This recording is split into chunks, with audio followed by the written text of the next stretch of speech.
네, 시청자 여러분 안녕하십니까? 뉴스타트 3부 시작합니다. 날씨 소식부터 살펴보겠습니다. 오늘은 더위가 한풀 꺾인다는 절기 처서입니다. 하지만 폭염은 오히려 더 강해진다는 예보입니다. 늦더위 속에 대기도 불안정해서 당분간 곳곳에 강한 소나기가 자주 쏟아질 전망입니다. 김민경 기자의 보도입니다. 서해에서 들어온 비구름대가 중부를 가로질러 동쪽으로 빠져나갑니다. 뒤이어 또 다른 비구름대가 북쪽으로 올라가며 수도권과 강원에 다시 강한 비를 뿌렸습니다. 비가 내린 중부는 서울 낮 기온이 26.5도에 머무는 등 더위가 주춤했습니다. 반면 남부는 곳곳에서 35도 안팎까지 오르며 찜통 더위가 이어졌습니다. 비가 그치면 중부도 다시 더워집니다. 북태평양 고기압이 확장하면서 남부 일부 지역의 폭염주의보는 경보로 강화됐고 충청 북부와 강원 남부까지 폭염특보가 확대됐습니다. 가을을 맞이하는 절기 처서지만 오히려 폭염은 전국으로 다시 확산하는 겁니다. 처서가 지나면 마법처럼 무더위가 한풀 꺾인다는 이른바 처서 매직도 최근 갈수록 무색해지고 있습니다. 서울의 처서 낮 기온은 2024년 30.3도에서 지난해 32.2도로 높아졌고 올해는 이보다 높은 33도가 예상됩니다. 늦더위 속 당분간 내륙 곳곳에는 소나기도 자주 쏟아지겠습니다. 북태평양 고기압 영향으로 덥고 습한 날씨가 이어지며 낮 동안 기온이 상승하거나 지형 효과 등으로 공기가 모여드는 지역을 중심으로 구름이 발달하면서 전국적으로 소나기가 내리는 곳이 많겠습니다. 소나기는 좁은 지역에 집중돼 같은 지역에서도 강수량 차이가 크게 벌어지고 짧은 시간 수십 밀리미터가 쏟아질 수 있습니다. 처서가 지나도 이어지는 늦더위에 국지적으로 강한 소나기까지. 한동안 변덕스러운 여름 날씨가 계속될 전망입니다. YTN 김민경입니다. 어제 오전 9시에 19호 태풍 나라가 발생한 데 이어 정오에는 20호 태풍 개나리까지 새로 발생했습니다. 타이완 동쪽 해상에서 발생한 태풍 개나리는 강도 1의 세기로 동쪽으로 이동하다가 다음 주 월요일쯤 열대 저압으로 약화할 전망입니다. 앞서 발생한 태풍 나라 역시 중국 잔장 부근을 맴돌다 약화할 것으로 보여 두 태풍 모두 우리나라에 영향을 줄 가능성은 작습니다. 다만 현재 괌 북동쪽 해상에서 북상 중인 18호 태풍 사우델은 다음 주 후반 일본 오키나와 해상까지 올라오면서 우리나라에 점차 가까워질 전망입니다. 네, 다음 소식입니다. 제주에서 발생한 장미란 씨 사건을 허위로 종결한 혐의를 받는 경찰관이 긴급 체포됐습니다. 허위 종결한 사례가 또 있었습니다. 인력이 추가로 투입된 대대적인 수색에도 석 달 전 실종된 장 씨의 행방은 여전히 묘연한 상태입니다. 김근우 기자의 보도입니다. 경찰관들이 제주 해안가를 돌며 주변을 살핍니다. 지난 5월 한리망 근처에서 연락이 끊긴 37살 장미란 씨를 찾는 겁니다. 뒤늦게 대대적으로 재수색에 나선 경찰은 단서가 나오지 않자 추가 인력과 사람 채취를 쫓는 채취 증거견을 현장에 투입했습니다. 마지막 휴대전화 신호가 잡힌 한리망과 장 씨가 머문 숙소를 중심으로 수색 범위도 넓혔습니다. 인적이 드문 하천이나 숲풀 등까지 뒤졌지만 큰 성과는 거두지 못했습니다. 장 씨의 생활 반응이 전혀 없고 당시 CCTV 영상은 보존 기한을 넘어 대부분 지워졌기 때문입니다. 담당자인 A 경장이 제대로 확인도 하지 않고 장 씨를 찾았다며 사건을 허위 종결해 수색의 골든타임을 놓쳤다는 비판이 커지는 이유입니다. 잘 있는데 이제 신고자한테는 알리지 말아달라고 한다고 통화가 됐다 이렇게 연락을 받았죠. 경찰에서 그렇다고 하니까 저는 그냥 알겠다고 하고 잘 있는 줄 알았죠. 경찰은 A 경장이 다른 실종 사건도 허위로 종결한 혐의를 추가로 포착해 긴급 체포했습니다. 경찰은 실종자 관리를 위한 내부 시스템에 장미란 씨 관련 자료를 누군가 입력했다가 지운데도 A 경장이 관여했는지 조사하고 있습니다. YTN 김근우입니다. 자, 이제 수사는 경찰이 독점하게 됩니다. 그런데 이런 경찰을 믿어도 되는 걸까요? 이 제주 30대 여성 실종 사건을 허위로 종결했다는 논란이 불거지면서 경찰이 대응 체계에 보완할 대책을 내놨습니다. 하지만 성인 실종자에 대한 강제 수색을 보장할 근거가 없어서 법률적인 공백은 여전하다는 지적이 나옵니다. 손효정 기자의 보도입니다. 석 달 전 담당 경찰관이 장미란 씨 실종 신고를 자체 종결하면서 수색의 골든타임을 놓쳤다는 비판이 커지고 있습니다.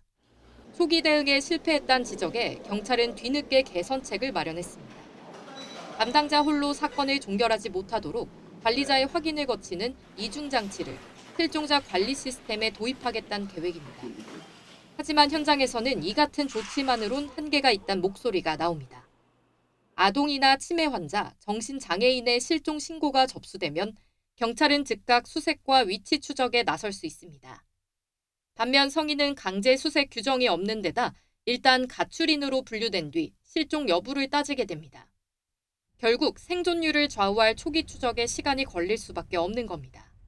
실종이라고 하는 것은 사실상 나이에 꼭 차별을 두어서 신속한 공권력을 집행하고 행사하는 것의 기준이 될 필요는 없다.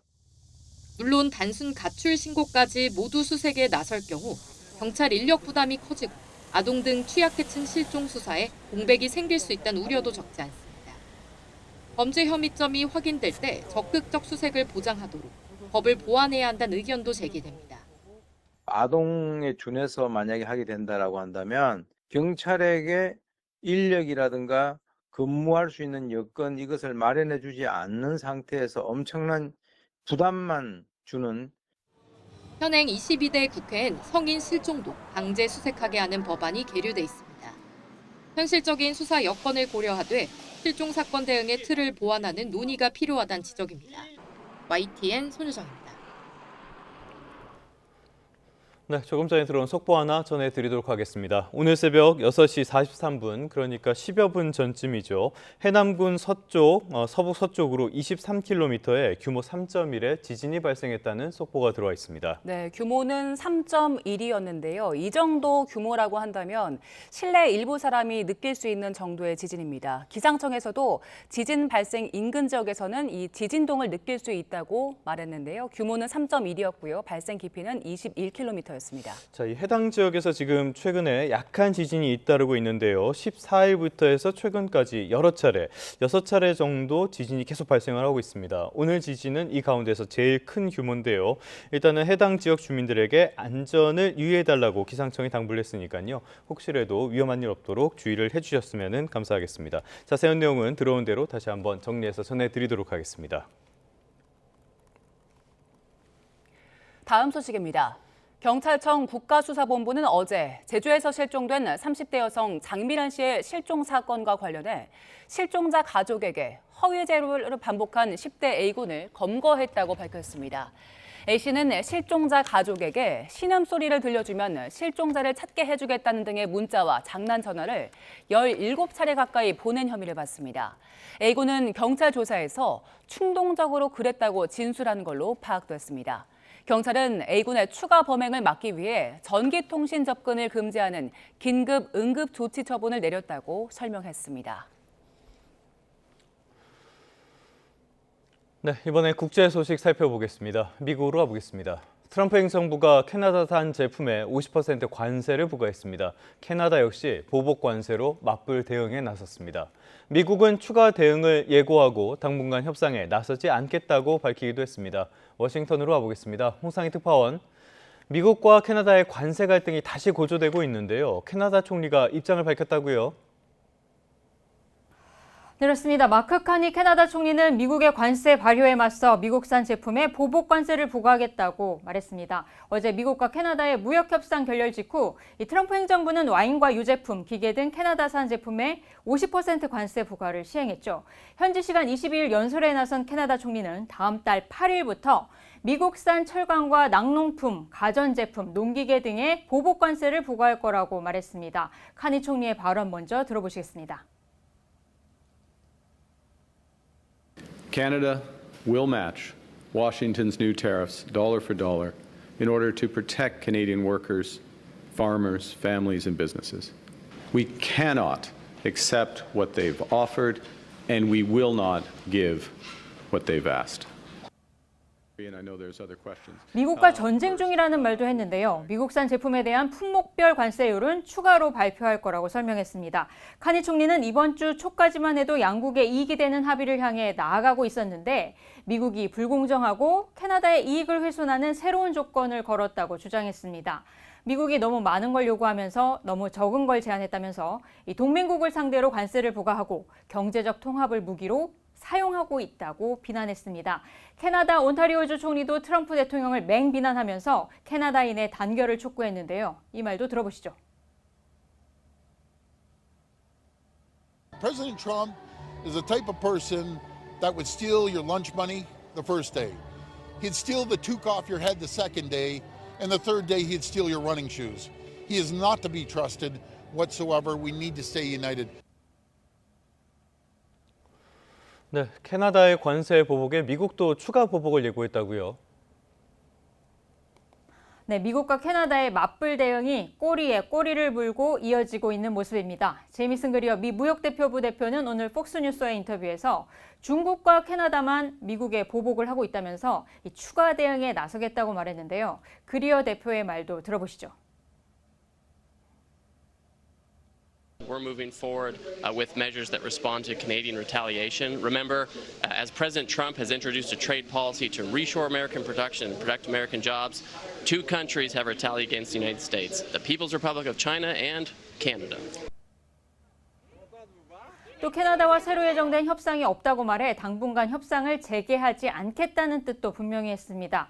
캐나다와 달리 이번 무역 협상 결렬의 책임은 캐나다에 있다는 주장도 폈습니다. 캐나다가 항상 가장 좋은 대우를 받아왔고 이번에 캐나다산 제품에 적용되는 철강 관세, 또 자동차 목재 등 민감한 품목에 대한 관세 인하를 제안했는데도 캐나다가 원치 않았다고 주장했습니다.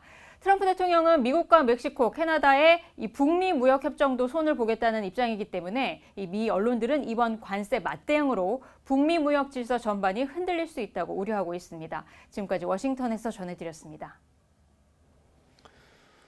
네, 트럼프 대통령은 김정은 위원장과 소통한 사실을 공개를 했습니다. 그러자 북한이 이를 부인했습니다. 진실 공방의 양상인데요. 트럼프의 친서가 북측에 전달된 것이 아니냐는 추측도 나옵니다. 홍성기 기자입니다. 트럼프 미국 대통령은 최근 북미 대화 추진 의지를 강조하면서 김정은 북한 국무위원장이 대화 요청에 응답했다고 불쑥 공개했습니다. Why hasn't Kim Jong-un responded to your request to have a conversation? How do you know he hasn't responded? Has he? Yeah, he has. 미국은 물론 한반도와 그 주변국에까지 파장이 일었는데 북한은 하루 만에 관련 사실을 부인했습니다. 김 위원장 동생 김여정 북한 노동당 총무부장이 전혀 모르는 일이라고 밝힌 겁니다. 북미 간 진실 공방 속에 누가 거짓말을 하는가에도 관심이 쏠렸습니다. 다만 트럼프가 말한 김정은 위원장의 응답이 직접적인 소통이 아닐 가능성도 제기됩니다. 지난해 6월 북한이 김 위원장에게 보내는 트럼프 대통령의 친서 수령을 거부했다는 사실이 전해진 일이 있습니다. 그런데 이후 트럼프의 친서가 북측에 전달된 것 아니냐는 추측이 나옵니다. 그렇다면 북한이 수신 거부를 하지 않은 것만으로도 좋은 응답으로 읽힐 수 있다는 겁니다. 제 개인적 판단으로는 아마 친서가 전달된 거 아니냐. 트럼프 대통령이 일기 때는 무려 27번이나 친서를 주고받았다고 그랬거든요. 근데 저리까지 말했다면 뭔가 시기단이 갔겠죠. 그러면 답장은 안 왔지만 받은 것 자체에 친서가 될 수 있고 신호가 될 수 있거든요. 친서가 아니더라도 북한 외교관이 상주하는 뉴욕이나 베이징의 북미 간 채널을 통해 소통이 이루어졌을 가능성도 제기되고 있습니다. YTN 홍성기입니다. 네, 이번엔 중동 상황도 살펴보겠습니다. 미국이 오는 24일 이란 상대로 경제적 D-Day 선포를 예고한 가운데 이란 내 온건파 정치인들이 전쟁을 끝내야 한다는 주장을 내놓고 있다고 월스트리트 저널이 보도했습니다. 월스트리트 저널은 마수드 페제시키안 대통령이 현지 매체 인터뷰에서 전쟁은 어느 시점에는 끝나야 한다며 이란이 전쟁에서 승리했으며 전쟁을 끝내고 있다는 점을 세계에 알리는 게 더 낫다고 말했다고 전했습니다. 모하마드 바게르 갈리바프 이란 의회 의장 역시 아무리 많은 군사력을 보유하고 있더라도 국민이 어려움을 겪고 국가에 자금이 돌지 않는다면 발전을 이룰 수 없을 것이라고 말했다고 소개했습니다. 우리나라 컨테이너선이 북극 항로를 통과해 유럽을 거쳐 돌아오는 항로의 첫 시범 운항을 위해 부산에서 출발했습니다. 해양수산부는 북극 항로 시범 운항 선박인 펜스타 아크로호가 어젯밤 9시 반 부산 신항에서 출항했다고 밝혔습니다. 펜스타 아크로호는 북극해 약 6,400km를 통과해 영국과 네덜란드, 폴란드를 거쳐 10월 5일 부산 신항으로 귀환할 예정인데요. 편도로만 약 13,000km, 45일 동안의 장거리 항해를 하게 됩니다. 당국과 업계는 이번 시범 운항을 통해 북극 항로 이용의 경제성을 분석한다는 방침입니다. 전세 보증금을 집주인이 아닌 공공기관에 맡겨 보증금이 떼일 걱정을 덜어주는 정부의 사업이 곧 시작됩니다. 전세의 월세화로 커진 주거비 부담을 덜겠다는 취지인데요. 집주인들의 참여가 관건입니다. 김웅래 기자입니다. 주거비 부담을 키우는 전세의 월세화 현상이 뚜렷해지고 있습니다. 서울 아파트만 보더라도 2017년 이후 7년 동안 전체 전월세 가구 가운데 월세 비중이 7.8%포인트나 늘었습니다. 전세 사기 여파가 이어지며 전세보다 월세를 원하는 세입자들도 꾸준히 늘었습니다. 부모님이나 엄마 같은 경우에, 이모 같은 경우에도 좀 두려운 마음에 월세로 실제로 거주를 하고 계시거든요. 정부가 전월세 안정화 대책의 일환으로 다음 달부터 보증금 신탁 사업을 시작합니다. 세입자는 집주인 대신 공공기관에 전세보증금을 맡겨 걱정을 덜고 집주인은 공공기관으로부터 매달 보증금 운영 수익을 월세처럼 받는 구조입니다. 문제는 사업 참여가 의무가 아닌 상황에서 집주인들이 얼마나 참여하느냐입니다. 개별 집주인들의 경우 전세금을 다른 목적의 레버리지로 활용하는 경우가 많기 때문에 사업 참여도가 그리 높진 않을 거란 관측도 나옵니다. 임대주택을 건설이나 매입하는 과정에서 부족한 자금을 보증금을 통해서 레버리지 형태를 활용하고 계신 경우가 많습니다. 그렇다 보니까 단순하게 이제 보증금의 예치 신탁을 통한 이런 수익 보전만으로는 정부는 개별 집주인들의 참여는 장담할 수 없다면서도 사업 진행에는 무리가 없을 것으로 내다봅니다. 공실에 따른 손실 보전과 월세에 대한 임대소득세 감면 등의 혜택이 있는 만큼 어느 정도 참여를 이끌 수 있다는 겁니다. LH 신축 매입 사업에 대해서 500호, 개인 임대도 있지만 임대 사업자도 있고 건설 임대 사업자도 있고 공공 임대 사업자도 있고 여러 이제 청이들이 있지 않습니까? 보증금 신탁 사업은 다음 달 공모를 시작으로 내년 1월부터 본격 시행됩니다. 정부는 많은 집주인의 참여를 유도하기 위해 앞으로도 맞춤형 유인책을 발굴할 계획입니다. YTN 김웅래입니다. 전국 소식 알아봅니다. 서울 용산공원 주택 공급을 둘러싼 정부와 서울시의 갈등 속에 더불어민주당이 오세훈 서울시장과 만나 해법을 논의했지만 서로 입장차만 다시 확인했습니다. 반도체 호황으로 늘어난 세수 활용 방안을 두고도 여야의 공방이 이어졌습니다. 황보혜경 기자입니다. 용산공원 부지 주택 건설을 두고 국토교통부와 서울시가 평행선을 달리는 가운데 민주당 김영배 서울시당 위원장이 오세훈 시장을 만났습니다. 시당 차원에서 협상 물꼬를 트려 한 건데 핵심 쟁점을 놓고 대립각을 세우며 끝내 의견 일치를 보지 못했습니다. 여전히 용산과 그리고 용산 정비창 그리고 기타 그린벨트의 문제라든지 이런 부분에 있어서는 팽팽하게 서로 의견이 맞섰고요. 오 시장은 주택 공급 확대 필요성엔 공감하면서도 시민 삶의 질과 직결된 용산공원 본체 부지를 주택 공급에 활용하는 데에는 반대 뜻을 분명히 했습니다. 민주당은 과거 서리풀 지구 그린벨트를 풀자고 먼저 제안했던 서울시가 이제와 개발 자체를 가로막는 건 이중잣대라며 태도 변화를 촉구했습니다. 다만 양측은 주택 공급 확대를 위한 재개발, 재건축 활성화와 불필요한 규제 해소 필요성엔 뜻을 같이 했습니다.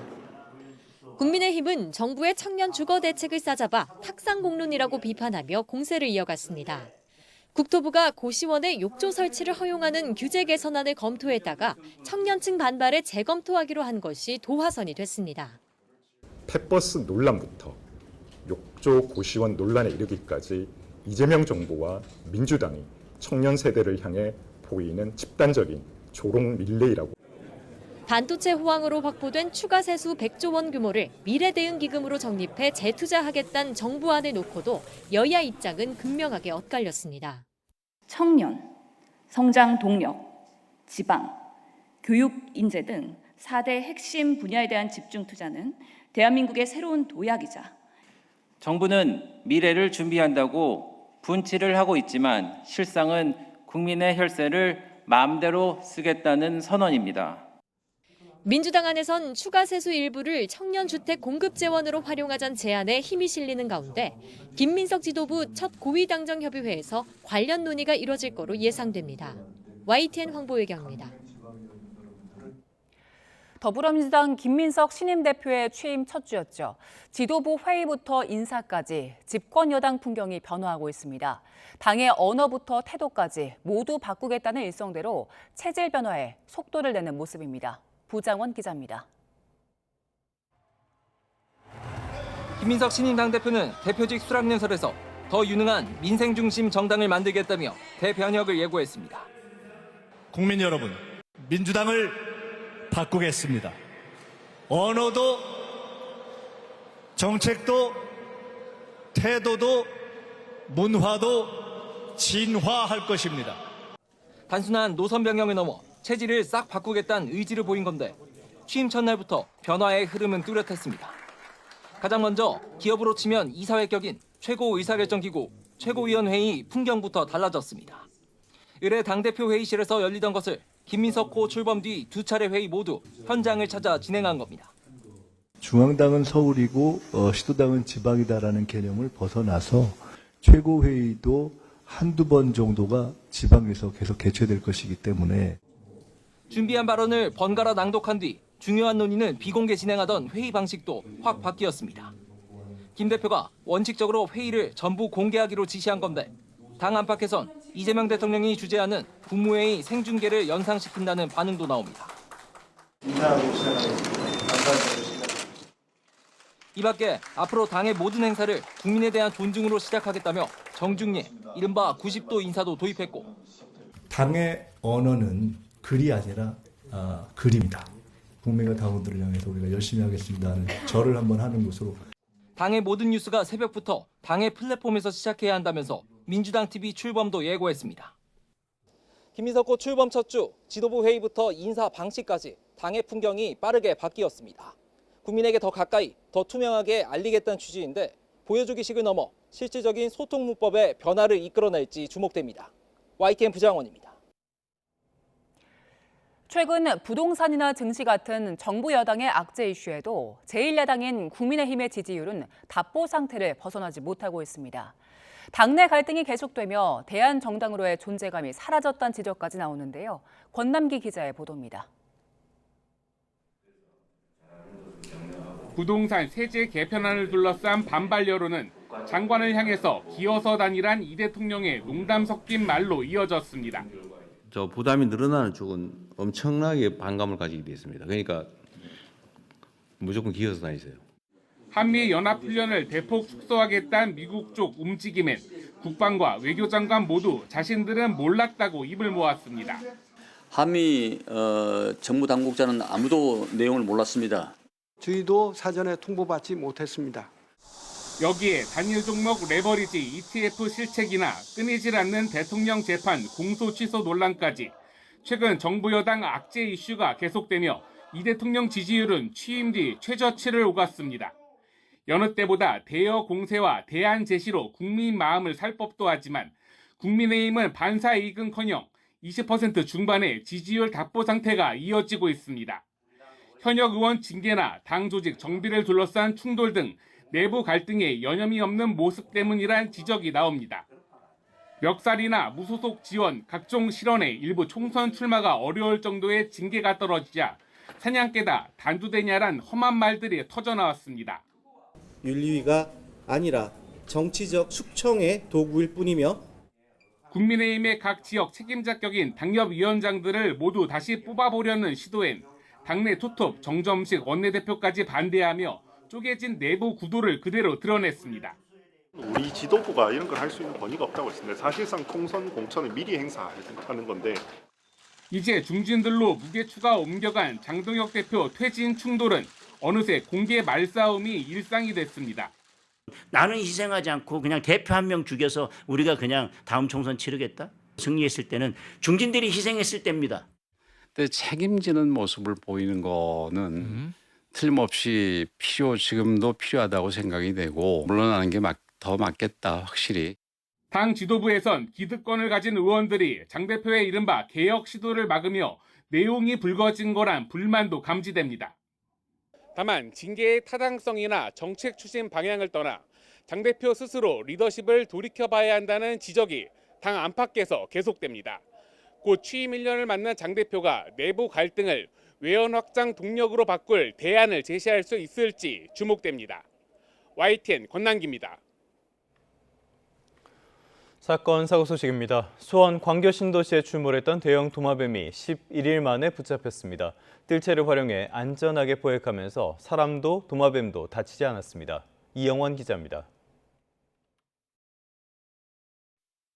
파란 그물망 사이로 날카로운 발톱이 삐죽 나와 있습니다. 길이가 70cm에 달하는 나일왕 도마뱀이 붙잡힌 겁니다. 광교 도심 산책로에 출몰해 주민들을 불안에 떨게 한 지 11일 만입니다. 어제 오전 10시 반쯤 수풀에 도마뱀이 있다는 주민 신고가 주요했습니다.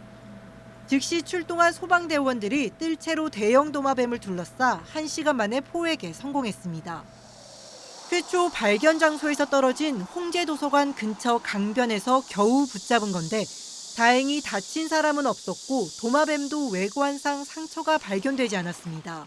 평상시에 발견된 하천보다 폭이 좁았어요. 폭이 좁아서 얘가 도망을 못 가게 이제 파면을 다 막은 거죠. 소방대원이 뜰채를 가지고 사방을 막은 거죠. 그 중에 한 분이 이제 뜰채로 탁 잡으신 거죠. 수원시는 기존에 실종된 것으로 알려진 것과 해당 도마뱀이 같은 것으로 확인해 원소유주인 30대 남성에게 인계했다고 밝혔습니다. 이 남성은 한 달 전쯤 잃어버린 반려동물이라고 주장해왔는데 취득 경위는 정확히 확인되지 않았습니다. 나일왕 도마뱀은 국제멸종위기종 2급으로 입양 과정에서 관할 지방환경청에 신고해야 합니다. 이에 경찰은 소유주인 남성이 적법하게 신고했는지 확인한 뒤 야생동물법 위반 혐의를 적용할지 검토할 방침입니다. YTN 이영훈입니다. 이른바 계엄령 놀이를 한다면서 동료 환경미화원들을 상습적으로 괴롭힌 강원도 양양군청의 전 공무원이 징역 1년 8개월의 실형을 확정받았습니다. 양양군 소속 7급 운전직 공무원이었던 A씨는 상습 협박과 폭행, 모욕, 강요 등의 혐의로 지난 13일 항소심에서 원심과 같은 징역 1년 8개월을 선고받았습니다. 그런데 검찰과 A씨 모두 마감 시한까지 대법원에 상고장을 제출하지 않아 이 2심 판결 형량이 그대로 확정됐습니다. A씨는 변호인들을 통해서 피해자들과 합의를 위해 항소했지만 피해자들이 합의를 원하지 않는다는 의사를 밝혀 결과를 받아들이고 남은 형기 동안 철저히 반성하며 죗값을 치르겠다고 밝혔습니다. 복사기로 가짜 5만 원권 지폐를 만들어 담배를 산 30대 남성이 항소심에서도 실형을 선고받았습니다. 서울고등법원은 통화 위조, 위조 통화 행사 등의 혐의를 받은 A씨에게 최근 징역 1년을 선고했습니다. 재판부는 A씨가 항소심에서 피해자에게 사과해 합의했고 범행을 반성하고 있으며 지폐 위조 방법이 전문적이지 않은 점 등을 고려했다고 양형 이유를 밝혔습니다. A씨는 지난해 8월 말 집에서 컬러 프린터로 지폐 양면을 복사해 5만 원권 6장을 위조한 뒤 상점에서 담배 한 갑을 구입하고 이후에 한 갑을 더 사려고 한 혐의를 받고 있습니다. 유명 워터파크 여자 탈의실에 변장한 채 들어가 이용객들의 모습을 불법 촬영한 혐의를 받는 20대 남성이 경찰에 붙잡혔습니다. 경기 용인동부경찰서는 성폭력 처벌법 위반 혐의를 받는 A씨에 대해 구속영장을 신청했습니다. 이 A씨는 지난달 중순과 30일 두 차례에 걸쳐 경기 용인시 캐러비언 베이 여자 탈의실에 들어가 이용객들의 모습을 불법 촬영한 혐의를 받고 있습니다. A씨는 가발을 쓰고 선글라스와 마스크로 얼굴을 가리는 등 성별을 알아보기 어려운 모습으로 위장한 뒤 탈의실에 들어간 것으로 조사됐습니다. 며칠 전 부산에서 말벌 공격을 받아 관광객 10여 명이 병원 치료를 받는 일이 있었습니다. 무더위 속에 벌쏘임 사고가 속출하고 있는데요. 추석이 있는 다음 달까지는 특히 조심할 필요가 있겠습니다. 이문석 기자입니다. 나무에서 연기가 피어오릅니다. 보호복을 착용한 소방대원들이 뭔가를 툭툭 치며 떼어냅니다. 지난 18일 부산 송도 해상 케이블카 입구에서 영유아를 포함해 16명이 말벌에 쏘였습니다. 나뭇가지 속에선 40cm 크기 벌집이 나왔습니다. 장마 후 다시 무더위가 찾아온 가운데 벌쏘임 사고가 속출하고 있습니다. 최근 5년간 통계를 보면 벌쏘임 사고는 7, 8, 9월에 72%가 발생했습니다. 특히 휴가가 집중된 8월에 환자가 가장 많이 보고됐습니다. 다음 달 이른 추석을 앞두고 벌초하는 사람도 증가할 거로 보여 주의가 더 필요한 시점입니다. 벌쏘임을 예방하려면 향수나 헤어스프레이는 안 쓰는 게 좋습니다. 냄새와 화학물질에 민감해 공격성이 커지기 때문입니다. 또 되도록 긴 옷과 긴 바지를 입는데 흰색, 노란색 같은 밝은 색 계열이 안전합니다. 검은색 같이 어두운 색 옷을 입으면 벌이 천적인 곰으로 인식하여 공격하는 습성이 있는 것으로 알려져 있어 밝은 색 옷을 입으시는 것이 좋습니다. 만약 벌 공격을 받는다면 몸을 낮춰 20m 이상 빨리 뛰어 벗어나고 쏘인 뒤 두드러기 부종 같은 알레르기 증상이 있다면 바로 병원에 가야 합니다. YTN 임석입니다. 요즘은 세탁할 때 가루 세제 대신에 캡슐형 세제를 사용하는 집도 많을 것 같습니다. 이 캡슐형 세탁 세제를 분석해봤더니 가격부터 성능까지 천차만별이었습니다. 가장 효과적으로 빨래하는 방법을 황윤태 기자가 정리했습니다.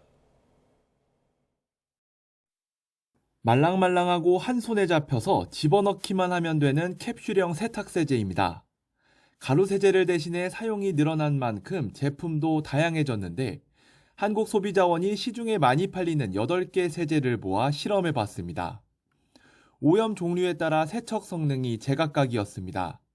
기름과 단백질 오염에 대한 세척 성능은 비트가 우수했고 혈액과 잉크 오염은 리큐와 퍼실 제품이 가장 잘 지웠습니다. 그렇지만 인체 피지와 붉은 고추 색소를 빼는 데는 우수 등급을 받은 제품이 없었습니다. 세제가 물에 완전히 녹는 데 걸리는 시간은 온도에 따라 갈렸습니다. 상온인 25도에서는 5분 정도 걸렸지만 겨울철 냉수 수준인 8도에서는 11분으로 2배 이상 길어졌습니다. 가격은 크게 차이가 났습니다. 1에서 2인 가구 빨래양 4kg 기준으로 가장 저렴한 제품과 가장 비싼 제품의 차이가 6배가 넘었고 4인 가구 기준으로도 3배 넘는 차이가 났습니다. 1회 세탁 비용이 가장 저렴한 제품은 커클랜드였습니다. 캡슐형 세탁 세제는 본인의 생활 패턴 등을 고려하여 품질, 환경성, 경제성 등을 꼼꼼히 비교한 후 제품을 선택하는 것이 바람직합니다. 몇 번을 헹궈야 옷감에 묻은 세제가 완전히 빠지는지도 조사해봤는데 표준 사용량을 지켰을 땐 2번 헹굼만으로 97%가 사라졌습니다. 헹굼 횟수가 3번을 넘어가면 세제 제거율이 크게 오르지 않았습니다. 결국 오염 종류에 맞춰 알맞은 제품을 고른 뒤 적정 사용량을 지키는 것이 가장 경제적인 빨래를 하는 셈입니다. 금지 물질이 들어있는 세제는 없었는데 소비자원은 알레르기 반응 성분 표시를 누락한 생활공작소 제품에 대해서는 표기를 권고했습니다. YTN 황윤태입니다. 다음 소식입니다. 상영 시간 2시간이 훌쩍 넘는 오디세이와 스파이더맨4가 극장과 쌍끌이 흥행을 견인하고 있습니다. OTT로는 경험할 수 없는 체험을 극대화한 특별관 성적이 마중물이 됐다는 분석이 나오는데요. 무더위도 흥행을 부채질했다는 평가가 나옵니다. 이준엽 기자가 관객들을 만나고 왔습니다.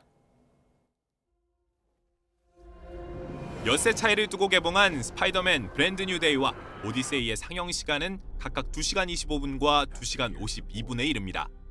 쇼폼 콘텐츠와 배속 관람, 유튜브 요약 영상에 익숙해진 관객들에게는 부담스러울 만도 한데 흥행세는 멈출 줄을 모릅니다.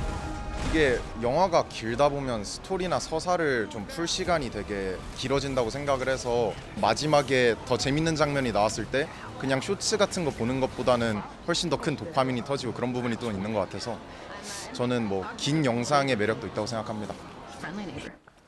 긴 상영 시간은 오히려 영화관 바깥과는 차별화된 경험을 만들어주는 요소라는 반응인데 극장만의 매력을 선호하는 경향은 유독 두드러지는 특별관 흥행에서도 드러납니다. 상업 영화 최초로 전체 분량을 IMAX 필름으로 찍은 오디세이와 할리우드 최초로 스크린X 포맷에 맞춰 설계된 스파이더맨 4는 개봉 전부터 이목을 끌었습니다. And when you're in the theater, you'll feel the full impact of how it was shot. So you'll be on the Odyssey with all of us. 실제로 스파이더맨 4 개봉 이후 특별관 관객 점유율은 지난해 같은 기간과 비교해 2배 넘게 뛰었습니다. 원본 크기로 관람할 수 있는 국내 최대 IMAX관은 그야말로 예매 대란이고 표만 구한다면 수도권 먼 거리도 마다 않고 달려옵니다. 제일 가까운 아이맥스관은 더 가까운 데도 있었는데 거기는 이제 비율이 원본 비율이 아니고 더 조금 잘려 있다고 해서 친구가 예매줘서 보게 됐습니다. 특별관 특유의 압도적인 몰입감은 관객들의 자발적인 입소문으로 이어지고 있습니다.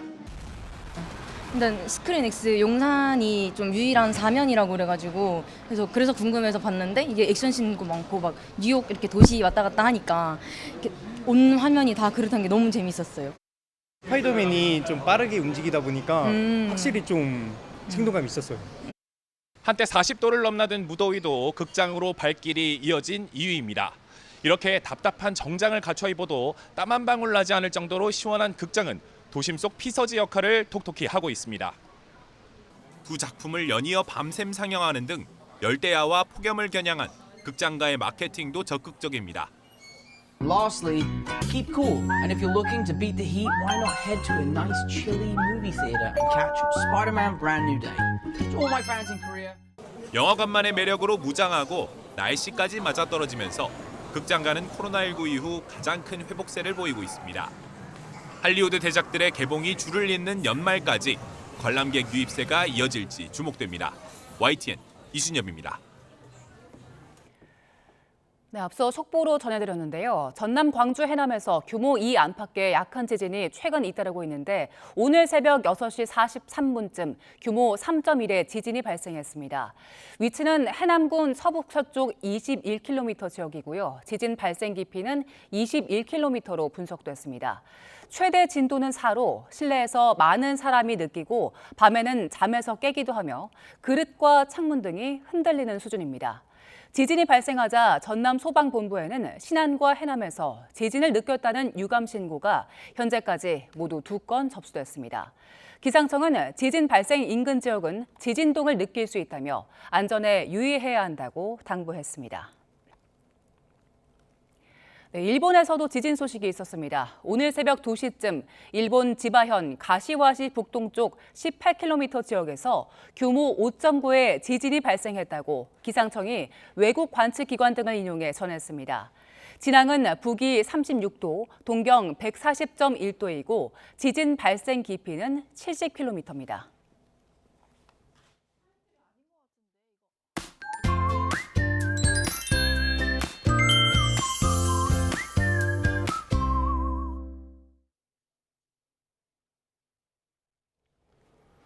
네, 올해 쳐서도 절기와 무색하게 폭염이 계속된다는 예보입니다.